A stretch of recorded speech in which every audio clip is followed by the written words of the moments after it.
இந்த வீடியோவில் என்ன பார்க்க போகிறோம்னா சோசியல் மீடியாவை இல்லாத காலகட்டத்தில் வந்த மூவிஸ் ரிலேட்டடான ரிவ்யூ, அதே மாதிரி அந்த படங்களில் இருக்கிற இன்ட்ரெஸ்டிங்கான விஷயத்தை தான் பார்க்க போகிறோம். இந்த வீடியோ பற்றி என்ஜாய் பண்ணுங்க. வாங்க வீடியோக்குள்ளே போகலாம். இப்போ வர நல்ல நல்ல படங்கள்லாம் ஈஸியாக நம்ம சோசியல் மீடியா வழியாக தெரிஞ்சுக்கிட்டு நம்ம போய் பார்த்துடுறோம். ஆனால் இந்த சோசியல் மீடியா டெவலப் ஆகிறதுக்கு முன்னாடி ஏகப்பட்ட நல்ல நல்ல படங்கள்லாம் வந்திருக்கு. அந்த படத்தை நிறைய பேர் மிஸ் பண்ணியிருப்பாங்க, நிறைய பேர் பார்த்துருப்பாங்க. அந்த பார்த்தவங்களுக்கு இந்த வீடியோ வந்து ஒரு சிறந்த நினைவாக இருக்கும். பார்க்காதவங்களுக்கு அந்த படத்தை பார்க்கக்கூடிய சான்ஸும் செம்ம ட்ரீட்டாகவும் இருக்க போது. நாங்கள் 90s எப்படி படம் பார்த்தோன்னு உங்களுக்கு தெரியுமா? அதை உங்கள்கிட்ட ஷேர் பண்ண போகிறேன். ஏன்னா நாங்கள் எப்படி என்ன படம் வந்திருக்குன்னு எப்படி தெரிஞ்சுக்குவோம்னா, எங்கள் வீட்டுக்கு வெளியே ஒரு சலூன் கடை இருக்குது. சலூன் கடையில் வெளியே சேரில் காலங்காத்தால் என்ன பண்ணுவாங்கன்னா தினத்தந்தி பேப்பரை வச்சுட்டு போயிடுவாங்க. போனோடனே நானும் என் ஃப்ரெண்ட்ஸ் என்ன பண்ணுவோம்னா, எடுத்தோடனே லாஸ்ட் பக்கத்தை திறந்து பார்ப்போம். பார்த்தா அதில் தான் போட்டிருக்கும் இன்றைக்கி என்ன படம் ரிலீஸ் ஆகுது, அடுத்து என்ன படம் வரப்போகுது, எப்போ ரிசர்வ் செய்யப்படுகிறது, எல்லாமே அதை வச்சு தான் தெரிஞ்சுக்குவோம். ஏன்னா எங்கள் காலகட்டத்தில் அதுதான் ஒரு சோசியல் மீடியா. இந்த மாதிரி பேப்பரை பார்த்து படத்துக்கு போயிருக்கீங்களா? அப்படி போயிருந்தீங்கன்னா நம்ம கமெண்ட் பாக்ஸில் வந்து உங்கள் எக்ஸ்பீரியன்ஸை கமெண்ட் பண்ணுங்கள். வணக்கம் நட்புகளை, நான் உங்கள் எம்கே. நம்ம வீடியோக்குள்ளே போகிறதுக்கு முன்னாடி நம்ம சேனலை மறக்காமல் சப்ஸ்கிரைப் பண்ணிக்கோங்க.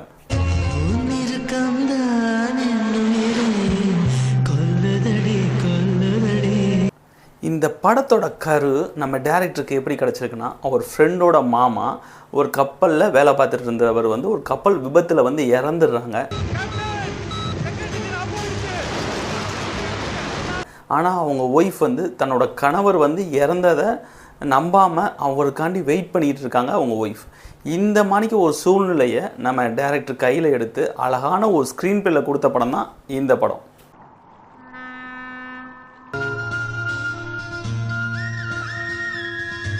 இன்றைக்கி பார்க்க போகிற படம் பார்த்தீங்கன்னா 2003 வெளிவந்த படம்.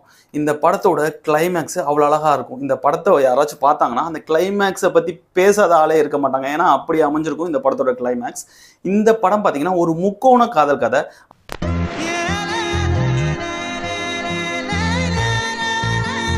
இந்த படம் பார்த்தீங்கன்னா 51வது நேஷனல் அவார்டு வாங்கியிருக்கு. அதாவது best future film in Tamil அந்த கேட்டகரியில் வாங்கியிருக்கு. அதே மாதிரி தமிழ்நாடோட ஃபிலிம் அவார்டும் வாங்கியிருக்கு.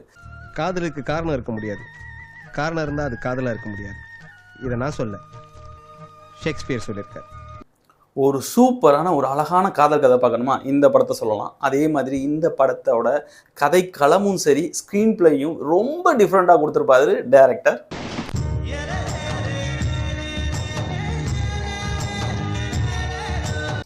அந்த படம் தான் இயற்கை. இந்த படத்தோட டைரக்டர் யாருன்னு பார்த்தீங்கன்னா எஸ்பி ஜனநாதன். இந்த படம் வந்து ஒரு 2.5 மணி நேரம் ஓடக்கூடிய ஒரு படம். அதே மாதிரி இந்த படம் 1 கோடி ரூபா பட்ஜெட்டில் எடுக்கப்பட்ட படம்.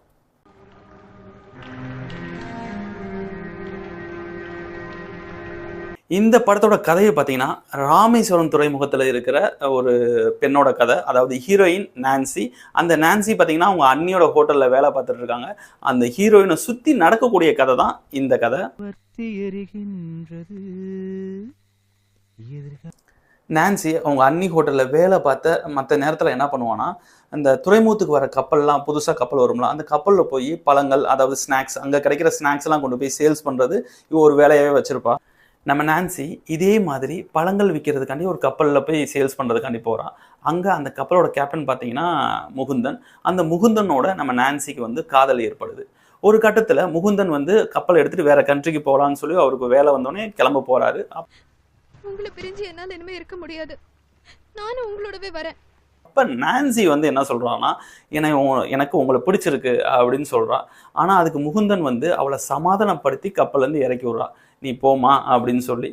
அப்படி இருந்தும் அவள் சமாதானப்பட வந்து ரொம்ப கஷ்டப்படுறா. இல்லை, நான் இப்பயே உங்க கூட வர்றேன்னு சொல்லி நான்சி வந்து அடம் பிடிக்கிறா. ஏன் என்ன லவ் பண்றியா? ஏ தப்பா? அரஞ்சனா 5 வயசு 10 வயசு. அதுக்கு முகுந்தன் என்ன சொல்றாருன்னா, நான் இப்போ இந்த வேலையா போறேன், போயிட்டு வந்து உன்னை கல்யாணம் பண்ணிக்கிறேன். அப்படி நான் வர்றதுக்கு முன்னாடி உனக்கு யாரையாச்சும் பிடிச்சிருந்தா நீ கல்யாணம் பண்ணிக்கோன்னு சொல்லிட்டு நம்ம முகுந்தன் அங்கேருந்து கிளம்பிடுறாரு. முகுந்தன் நான்சியை விட்டு பிரிஞ்சு பல வருஷம் ஆகிப்போச்சு. இந்த மாதிரி ஒரு சூழ்நிலையில் நம்ம ஹீரோ என்ட்ரி ஆகிறாரு மருது.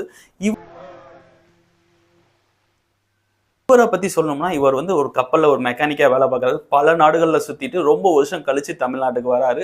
அதுவும் ராமேஸ்வரம் துறைமுகத்துக்கு வராரு. அப்போ வந்த இடத்துல எதர்ச்சியாக நான்சியை மீட் பண்ணுறாங்க. நான்சியோட ஆக்டிவிட்டீஸ்லாம் இவர் கவனிச்சுக்கிட்டே இருக்காரு. அவர் அறியாமே நான்சி மேலே இவருக்கு ஒரு லவ் வர ஆரம்பிச்சிட்டு இருக்கு. நான் இத்தனை வருஷமா யார்கிட்டயும் இதுக்காக உதவி கேட்கல. கப்பலை பற்றி நல்லா தெரிஞ்ச நம்ம மருதுட்ட நான்சி வந்து முகுந்தனை கண்டுபிடிச்சு கொடுங்கன்னு சொல்லி ஹெல்ப் கேட்குறா. ஆனால் என்னதான் நான்சி மேலே லவ் இருந்தாலும் மருதுக்கு அதை தட்டாமல் முகுந்தனை கண்டுபிடிக்கிற ப்ராசஸில் இறங்குறான். ஒரு கட்டத்தில் நான்சிக்கு இன்னும் புரியாத அன்பு நம்ம மருது மேலே வர ஆரம்பிக்குது. நான் கூட தான் உன்னை லவ் பண்றேன். ஒரு கட்டத்தில் மருது வந்து நான்சிட்ட அவனோட லவ்வை சொல்லிடுறான். ஆனால் நான்சி வந்து அதை ஏற்க வந்து தயங்கிக்கிட்டே இருக்கா. மருது மேலே நான்சிக்கு லவ் வந்துச்சா, அவங்க இன்னும் கல்யாணம் பண்ணாங்களா, இல்லைனா முகுந்தன் திருப்பி வந்து நான்சியை கல்யாணம் பண்ணானா அப்படின்னு சொல்கிறது தான் இந்த படத்தோட கிளைமேக்ஸ்.